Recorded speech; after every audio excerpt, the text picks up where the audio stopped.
Playing very good. Yeah. Playing very good. It's nice to see you today. Come on, you want to join us? Are you with a group? I would like. That's Donald Trump walking over to MAGA Republican Congresswoman Nancy Mace, who Trump had previously mocked and endorsed her opponent. But now that she went ultra MAGA, she can go and show up at the Donald Trump properties and she can get invited to the Trump table right now. You saw that right there.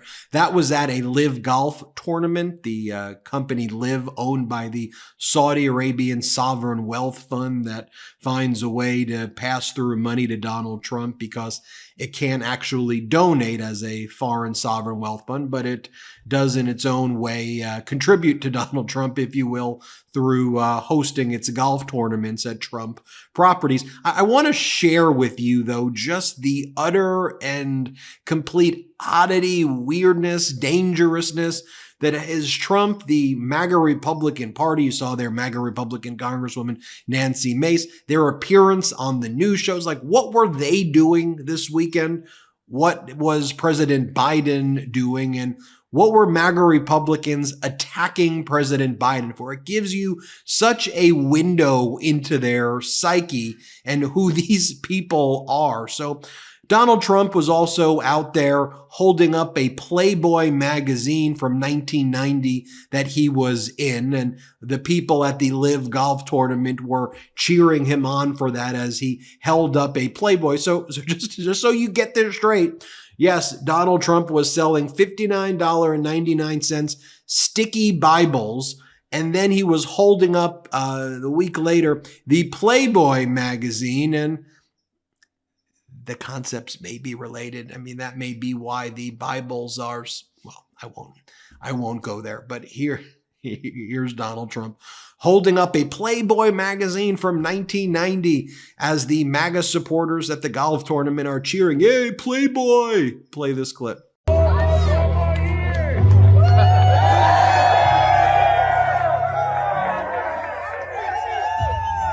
By the way, that's as Donald Trump is preparing for a criminal trial by the Manhattan District Attorney. One of the pieces of evidence is how Donald Trump had paid off as part of a pattern and practice before Stormy Daniels' Karen McDougal, a playmate who he paid off to cover up that he had some semblance of apparent sex with her.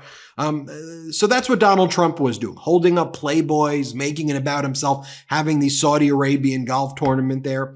And by the way, we remember what Donald Trump previously said at these tournaments when he was asked about 9/11. He gets asked that a lot because the families of 9/11 victims often protest these because this tournament is operated by the Saudis and the Saudi sovereign wealth fund. Here's what Donald Trump said when he was asked. He spread 9/11 conspiracy theories. This is from a previous Live tournament. Here, play this clip. President, the 9/11 families are out saying again that they don't want you to host the tournament. What do you say to those? Which tournament? To host an event. So that's what Trump was doing this weekend. I want to show you more about what some of these MAGA Republicans were saying during their media appearances, but this should give you such a window into the mindset of MAGA Republicans. So Chris Houck, a MAGA Republican, someone who promotes Donald Trump and all the MAGA BS out there. So he posts this and so did a lot of the MAGA influencers, as a way to attack President Biden. This should give you this is terrifying. This should give you a window into the brain rot of MAGA Republicans and how they have no empathy at all. So here's what Curtis Houck posted. I'll just show you the video clip. This is their Oppo research on President Biden. This is a video that MAGA Republicans say, oh, you know how we show you the Trump videos where he praises Kim Jong-un and Vladimir Putin, and Donald Trump calls the January 6th insurrectionist hostages, and he sings the J6th anthem, and how Donald Trump confuses President Biden with former President Obama, and Trump says things like he'd rather be electrocuted than eaten by sharks, and Donald Trump forgets where he is. You remember how so that's the Oppo research that we show you. So this is the type of opposition research that exists in the world of attacking President Biden. Curtis Houck goes, and there it is. Biden compares himself losing his son, Beau, to the families of the 6 construction workers who died when the Francis Scott Key Bridge collapsed. And so in this speech, President Biden, as he often does when he talks to people who have lost their loved ones, to empathize with what they're going through, he explains how he lost his son and what it felt like to lose someone in his family, what it was like to lose his wife, and what it was like to lose others in what the loss was like, his first wife, and to say, I understand what loss is like, and here's how I grieved, and to share that insight, because Biden has suffered a great deal of loss. So Biden's trying to empathize with people suffering at a very human level. I'll show you the exact clip that the MAGA Republican influencers posted to attack President Biden from this weekend. Play this clip. It's not the same, but I know a little bit about what it's like to lose a piece of your soul, to get that phone call in the middle of the night, to say family members are gone. I've been there.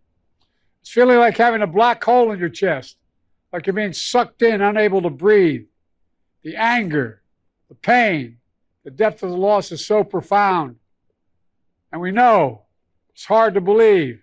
You're probably not going to believe me, but I can tell you now from personal experience, the day is going to come when the memory of your loved one as you walk by that park or the church or something that you shared together is going to bring a smile to your lips before it brings a tear to your eye. It's going to happen. It's going to take a while, but I promise you it will happen. And that's when you know you're going to be able to make it. I promise you it will come. Our prayers for you is that time comes sooner rather than later.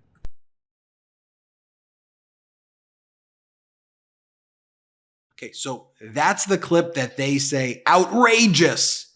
How dare President Biden say these things? I could show you thousands of responses, but they all are some variation of this. Like this is from MAGA world. So if you want to go into their echo chamber and be like, Ben, what do they talk about there? This is the type of post that they do in response to Biden saying that. Justine goes, he's such a disgusting narcissist. Samuel Belts goes, self-centered in the face of disaster. If he were a pastor, he'd probably get voted out. Brian Flood goes, this man is rotten to the absolute core. Liberty J. Jen writes, I despise him. I despise Biden so much. GTO Girl 430 goes, he never fails to embarrass. J Legend goes, embarrassing clown. DJ Sims, Danny Jack goes, this guy is an effing R. What did Robin Williams call the guy? Ramblin' Joe Biden? I think that was it. So that's their way of attacking Biden with that clip that I just shared for you. All right, back to some of the other things that MAGA Republicans were saying. This is Kevin McCarthy right here saying that Marjorie Taylor Greene is a very serious legislator that deals with policy. Play this clip. I think they made a mistake by not funding Israel earlier. I would utilize it. We have the ability to help Ukraine with no American troops. That's what's been happening. No, but Mr. Speaker, we know that. But just people that you really like, that are your friends, conservative Republicans, are no way want to vote for Ukraine aid. So does Speaker Johnson just get Democrats, a handful of Republicans, and pass it anyway?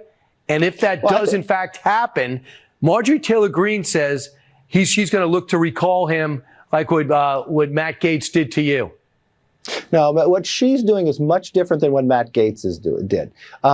She didn't make it privileged, so it's not up for a vote. And the one thing I've always found about Marjorie is she's a very serious legislator that deals with policy. And the best way to deal with anyone like that is sit down and talk to them. I don't believe the Speaker has spoken to Marjorie.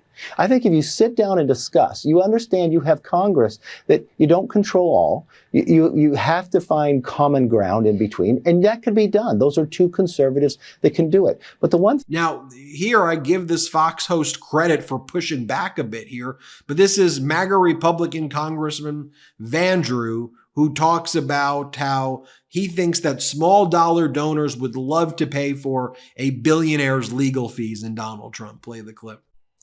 Okay, well, listen, I'm sure the Democratic side will say that a lot of their monies comes from the more grassroots. But let's keep going here, because once the federal contribution limit is maxed out, the remainder of money raised will go from Trump tonight will go to the RNC. You've got state political parties and to the Save America PAC, which, as you well know, helps pay Trump's astronomical legal bills. So Trump himself, he's a billionaire. But are you okay with campaign donations going towards his legal bills? Because you just mentioned that he does have those smaller donors who are using their hard-earned money to try to support his political aspirations. Understood. So you got to realize, I believe the smaller donors, just like the big donors, realize that Donald Trump isn't being prosecuted. He's being persecuted, man. This is unheard of in American political or judicial or legal history. It really is. And so people understand. Now, is it unheard of because, but let me ask you, sir, is it unheard of because this is the first time you have a former president stepping into the arenas, if you will, that he has stepped into? Maybe that's why it's unprecedented, because we've never had a former president behave this way. No, it's unprecedented because there's so much at risk. It's unprecedented because, quite frankly, the left is really concerned that he has a real shot here. He's going to win, and they are afraid of that. So they are using every mechanism possible, whether it's ultra prosecutors, attorneys general, and just to go after this man for things. Here is RNC Chair Michael Whatley on with Lara Trump on Fox, saying the quiet part out loud as he portrays Ukraine as an aggressive adversary of the U.S. He puts Ukraine with Ukraine, Iran, and China. This is what the MAGA Republicans think. Play this clip. Look, I think that we are seeing right now that this election truly, truly matters on national security, on every one of these issues. When America is weak, the world is a far more dangerous place. And right now, Joe Biden's feckless leadership has shown China, has shown Ukraine, has shown Iran that they can feel free to be much more aggressive on the world front, to the point where even they will try and meddle with our elections here. And here is Adam Kinzinger, a real conservative, who's talking about how all the normal Republicans are leaving the Republican Party now. Play this clip. It's interesting, as we're having this conversation, to note that 21 Republicans are headed for the exits this year. They're not going to run for re-election. You resigned, obviously, over a year ago. A lot of the Republicans that are leaving are known on the Hill, known in the House for being reasonable people that can cut deals, that can work in a bipartisan way. What kind of concerns do you have, and what do you think the message is to be gleaned from who is resigning, and how many of them are resigning or leaving at the end of the year? Yeah, look, the frustration is pretty simple. So if you're a serious legislator, Washington D.C. is not the place for you anymore. Look at Mike Gallagher, serious legislator, led the China committee. He pushed the TikTok ban, which is actually a pretty good bill.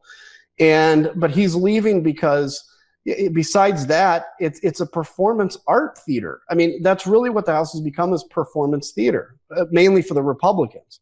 It's all about how loud and angry can you be, because you'll get retweets, you'll get, Instagram, you'll be on the news. It's all about trying to yell at whoever's testifying in front of your committee so that Fox News covers it that night. And that's like a huge win in the office, and everybody in your staff celebrates because you made the clip on Hannity or whatever.